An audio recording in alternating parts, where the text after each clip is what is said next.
කොළඹ දිස්ත්‍රික්කයේ තියෙන සුපිරිම නගරයක් තමයි මොරටුව කියන්නේ. මොරටුව ශ්‍රී ලංකාවේ සුපිරිම චරිත බිහිවිච්ච නගරයක්. ඒ වගේම තමයි ලංකාවේ හොඳම විශ්වවිද්‍යාලයක්.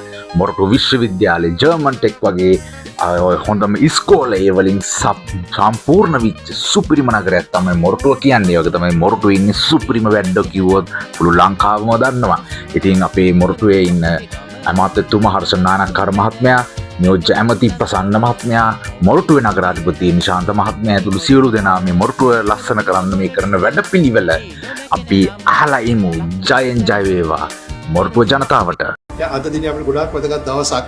ඔබ දන්නවා අපි සංවර්ධන සම්පතෝයි නොයෙකුත් යෝජනා ගේන අපේ පාරවල් වලට එතකොට ගමනාගමනයේ සම්බන්ධයෙන්. නමුත් අපිට නොවිසඳුණු ප්‍රශ්න කීපයක් තිබුණා. ඒ කියන්නේ නිලධාරී යාන්ත්‍රණයත් එක්ක කතා කරලා විතරක් ලියුම්වල විතරක් විසඳන්න බැරි ප්‍රවාහන ගැටලු කීපයක්. ඉතින් අද ප්‍රසන්න රුණසේන නියෝජ්‍යවතුමා ආවා. එතුමා වෙලාව දීගෙන අපි ඔතුමාට ගොඩාක් ස්තුතිවන්ත වෙනවා. අද හොයලා ප්‍රශ්න 18ක් සාකච්ඡා කළා. මේ 18න් හැම එකකට වාගේම සාධනීය පිළිතුරු අපිට ලැබුණා.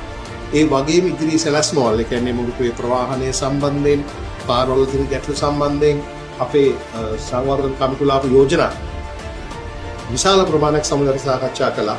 ඒ වගේම ඉදිරියේදී මොරටුවේ එන්න තියෙන බහුවිධ ප්‍රවාහන මධ්‍යස්ථානය, මොරටුවට 2028 වෙනකොට එන්න තියෙන විදුලි දුම්රි, රේල් පාරවල් අලුත් වෙන්නිය කිරීම, ඒ සියලු දේවල් පිළිබඳව අවබෝධයක් ලැබුණා. මෙට්‍රෝ බස් ඒ සියල්ලම මේක කළුතරාල්කා දිවෙන මාර්ගයේ මොරටුව ප්‍රධාන නගරයක් බවට පත් වෙන හැටි ප්‍රවාහනය සම්බන්ධයෙන් ඔහු කරුණු පැහැදිලි කරා. ඉතින් අපි ගොඩාක් ඕමනාවෙන් මේ කටයුතු දැන් කරගෙන යනවා.